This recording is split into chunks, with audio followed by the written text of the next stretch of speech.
वहीं मध्य प्रदेश की अब बात करते हैं। मध्य प्रदेश के बालाघाट में पीएम मोदी की आज दूसरी बड़ी रैली है। 10 साल में दूसरी बार पीएम मोदी बालाघाट पहुंचेंगे। बालाघाट में पीएम मोदी जनसभा को संबोधित करेंगे। इसकी तैयारियां भी तकरीबन पूरी कर ली गई हैं। सुरक्षा की चकाचौंध सारी व्यवस्था हो चुकी है और इससे पहले साल 2014 में पीएम मोदी बालाघाट आए थे और चुनावी जनसभा को संबोधित भी उनकी ओर से किया गया था।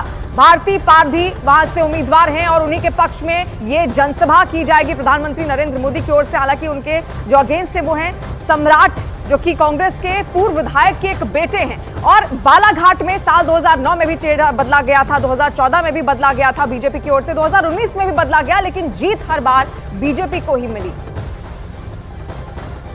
पीएम मोदी की बालाघाट में रैली से पहले न्यूज 18 इंडिया की टीम ने मध्य प्रदेश के मंत्री प्रहलाद पटेल से खास बात की। प्रहलाद पटेल ने कहा कि पूरा देश मोदी के नाम पर बीजेपी को वोट दे रहा है। बालाघाट में प्रधानमंत्री नरेंद्र मोदी की रैली और रैली की तैयारी के लिए आज यहां पर मौजूद हैं मध्य प्रदेश सरकार के मंत्री प्रहलाद पटेल, जो खुद भी बालाघाट से सांसद रह चुके हैं। सर, तो बालाघाट में मतलब क्या हवा बन रही है? अब तो प्रधानमंत्री भी आ रहे हैं। पूरा देश प्रधानमंत्री के नाम से भारतीय जनता पार्टी को वोट दे रहा है। स्वयं जब प्रधानमंत्री बालाघाट की धरती पर आ रहे हैं तो हम सब गौरवान्वित भी हैं और जो जनता है वो हमसे आगे है। तो मुझे लगता है कल का दिन हम सब के लिए ऐतिहासिक और गौरवान्वित करने वाला है। मुद्दा क्या है मतलब इस चुनाव में? कांग्रेस तो कह रही है अभी जैसे राहुल गांधी बालाघाट में ही थे और उन्होंने कहा कि आदिवासियों को जमीन पर और जंगल पर पूरा हक है, वो तो पूरा आदिवासी पर फोकस कर रहे हैं।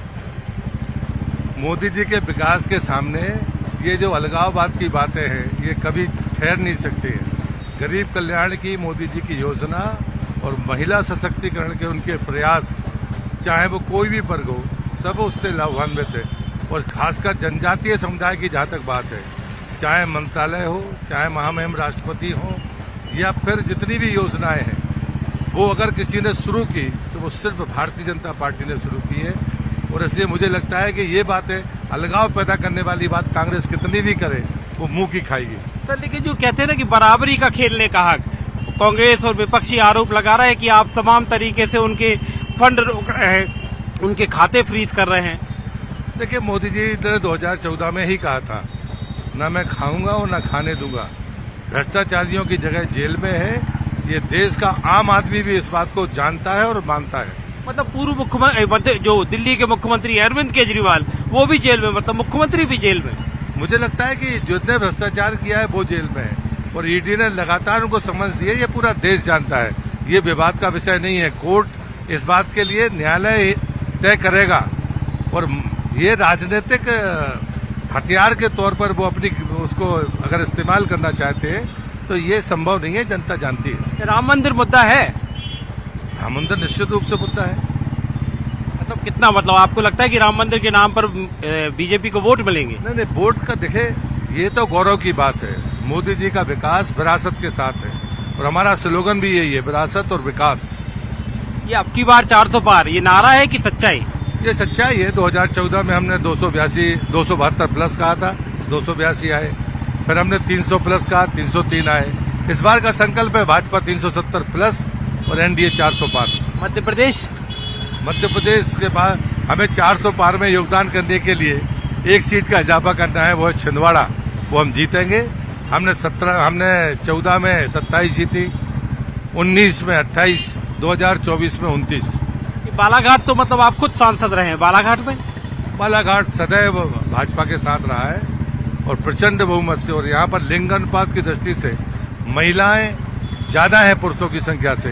पहली बार कोई महिला सांसद संसद में जाएगी बालाघाट से, ये गौरव की बात है। और अनुभव की बात हो रही है कि वो तो पार्षद हैं। भारतीय जनता पार्टी में कार्यकर्ता होना जरूरी है और इसलिए ये भाजपा ही है जो अपने पार्षद को सांसद बना सकती है। मतलब पूरा आपको भरोसा है अब की बार 400 पार का? निश्चित रूप से। ये है प्रहलाद पटेल, मध्य प्रदेश सरकार में मंत्री, बालाघाट के पूर्व सांसद, दावा करते हुए कि इस बार बीजेपी यकीनी तौर पर 400 सीटें लोकसभा चुनाव में जीतेगी।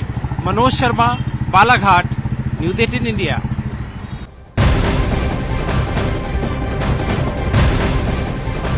और इस वक्त बड़ी खबर आ रही है। पिछले महीने उत्तराखंड के खटीमा के श्री नानक मत्ता गुरुद्वारे के प्रमुख बाबा तरसेम सिंह की हत्या करने वाला शार्प शूटर एक एनकाउंटर में ढेर हो गया है। उत्तराखंड एसटीएफ और पुलिस ने तड़के हरिद्वार में एक मुठभेड़ में शूटर अमरजीत सिंह उर्फ बिट्टू को मार गिराया। पुलिस ने बताया कि अमरजीत सिंह के खिलाफ 16 से ज्यादा केस दर्ज थे।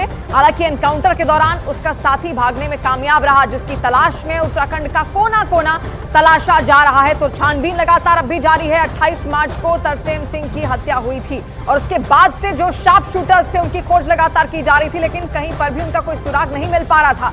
लेकिन नानक मत्ता गुरुद्वारे के प्रमुख बाबा तरसेम सिंह की हत्या करने वाले शार्प शूटर आज एक एनकाउंटर में ढेर हो गए हैं और उत्तराखंड एसटीएफ को यह बड़ी कामयाबी हाथ मिली।